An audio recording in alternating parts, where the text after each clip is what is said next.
Oh, brother. I know what that is. Chinook, baby. Yep. Everybody knows that sound, especially the Taliban. But I don't know how we ever snuck up on the Taliban in wars overseas, or Al-Qaeda, or ISIS, or anybody. Because I can hear that thing from miles away. I mean, I know the MH-47 Chinook's like the fastest helicopter that we have, but God. On the other hand, though, if I heard that in the middle of the night, I'd probably crap my pants. Well, I'm out here yet again on yet another WA500-8. Today, we're exploring the after-treatment system of this old girl. The original reason why the customer called us out here in the first place was because the DPF on the other side, this is the SCR on this side, but the DPF is having codes for basically not completing a regen successfully. The description in Komatsu's system is regen defective or regen ineffective. I think the Tier 4 finals, the latest versions are calling it regen defective, whereas Tier 4 Is were calling it regen ineffective.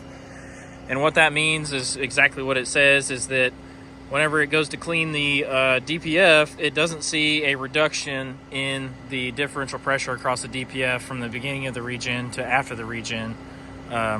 So it throws a code, puts the machine in D rate, disables regen, which is counterintuitive if you ask me, but this machine made it almost 6,700 hours on the original DPF. So instead of getting me out here to troubleshoot a possible sooting issue where the machine's running dirty and just spitting soot unnecessarily into the DPF, they elected to just get us to go ahead and replace this thing.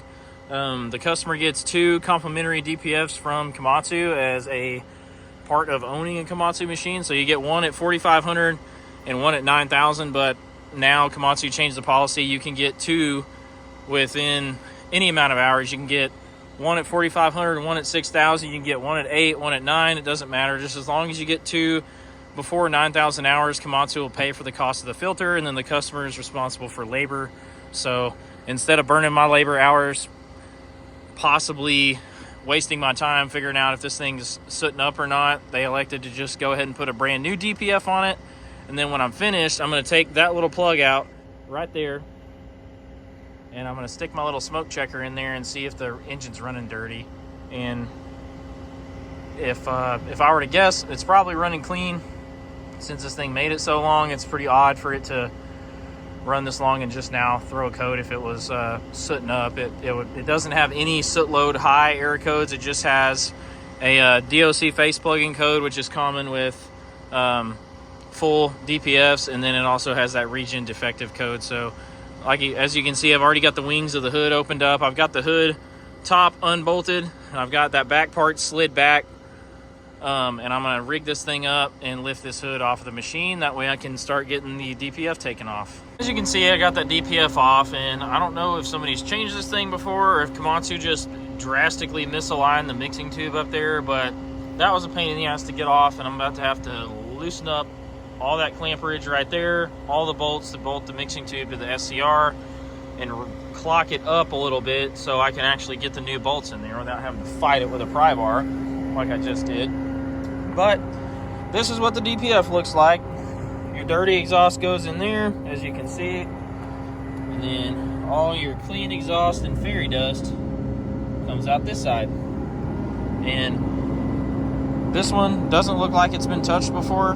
I know it's dirty, but sometimes these things can get this way just from literally being in the machine. So I'm gonna hoist this one off. Oh, another thing, I don't know if you noticed my Sharpie marks right here, DOC off, CSF off, and then I have another one that says assembly. The way Komatsu tracks these DPFs through their remanufacturing system is you have a part number right here, and then the top number is the serial number of each specific component, DOC and then soot filter, and then back here you have the part number and serial number of the whole assembly. So if this were a case where I had an engine failure, like a turbo failure or EGR failure, where I put oil or coolant into the exhaust system, they would actually completely trash this entire system. Well, I would hope so if somebody marks it right. We mark them when we send them out, but if somebody neglects to mark these things whenever they send it back in for reman, Komatsu doesn't know, so they'll bake and clean the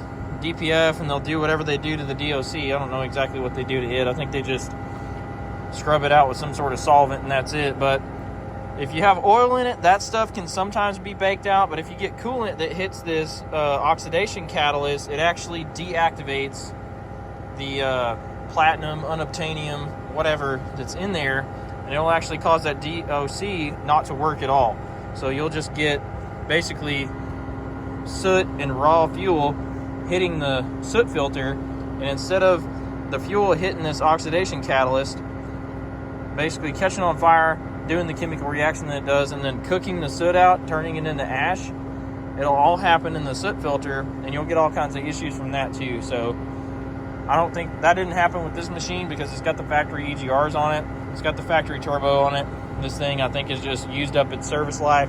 So I got that wooden crate in there, and I'm going to swap this baby out with a new one. Point out right quick too is the way Komatsu tracks the soot filters is they will put these little squares on the side of the CSF or the DPF, whatever you want to call it. But whenever they remanufacture these, they'll machine either an X or just a slash through one of these squares. So this thing not having any hash marks in it tells me that this was either a brand new DPF, if it has ever been changed. More than likely, it was the original DPF that came on the machine, because I don't see any other squares on this DOC. Sometimes whenever they service these DOCs, they'll like put a hash mark next to those or something. I've seen that before. But the DOCs sometimes have those little squares on them, but I don't see any on this one. So that tells me that this was the original DPF to the machine, and it's just full. So I'm gonna get that new one out. Well, I'm sorry about the noise, but as you can see, I got the new DPF hung in there. Got the exhaust hooked back up on both ends. I went ahead and put the upper hood on before I started it. Let me get down away from this thing so y'all can hear me. I went ahead and started up the engine, started a stationary regen. I actually completely had a brain fart earlier. Whenever I was wondering if the DPF had been changed, I never thought, oh, I can just go look in the maintenance record on the machine, and I never did that. So it has never had a DPF on it before, so I went ahead and reset the DPF maintenance reminder on the operator side and the service side, and then started a stationary regen on this new filter just so the ECM has a baseline to go off of, is what that's for. When it sees that the filter has been reset or cleaned, either in replacement or the cleaning section of the service menu, and then you run a regen right after it, it takes a baseline reading of what it thinks a new DPF should be. So that's a way to fool it into thinking that you've replaced it just to get the machine running, but don't do that. I'm not even going to tell you how to do that because that's not the right way to do things. So, like I said, I put the hood on, went ahead and bolted it down, and went ahead and started it to save myself a little bit of time because it is getting late out here. So I'm going to shut these wings on each side. I'm going to slide this section of the hood back up there on top and bolt it down, and bolt the back the fan cover back in too, because I had to open that up to get that flat piece of plate off there. So I'm going to do that right quick, and we'll wait on this regen to finish up.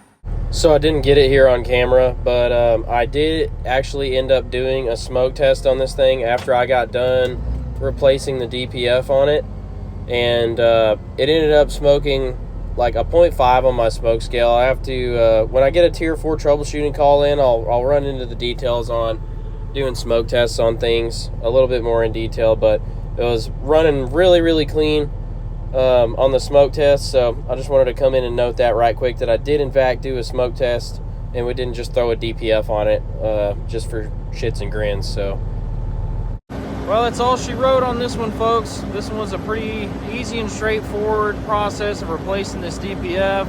I got it over here regenning right now. It's been going like 30 minutes or so, so it should be finished up here pretty quick. These initial regens on these new filters don't take super long, so after that thing finishes up, I'm gonna be getting out of here. This video, folks. I didn't really film an outro on this one. I think it was kind of a rush to get out of that job. The video was filmed, I think, back in January, and it's now April. So I was sitting here about to post this video, and I realized, oh dang, there's no outro on the video. So here's that outro that I didn't film.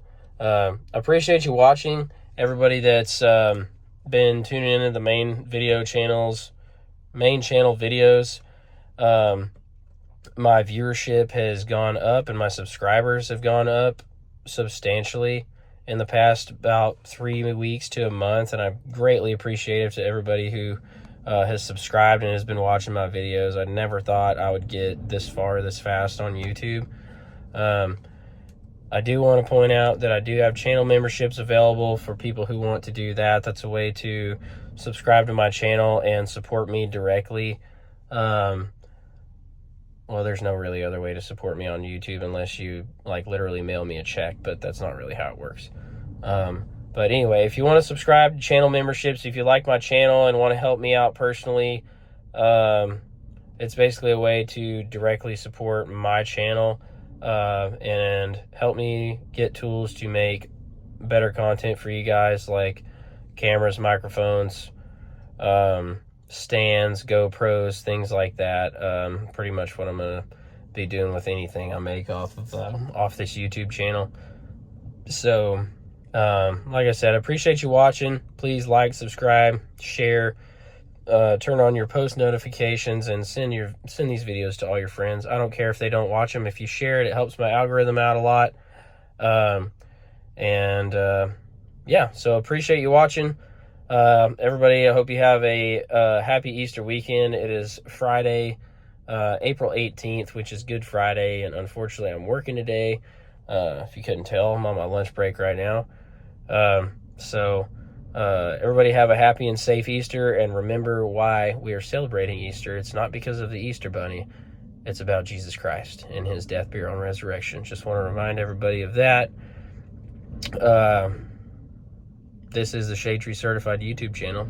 Thanks for watching.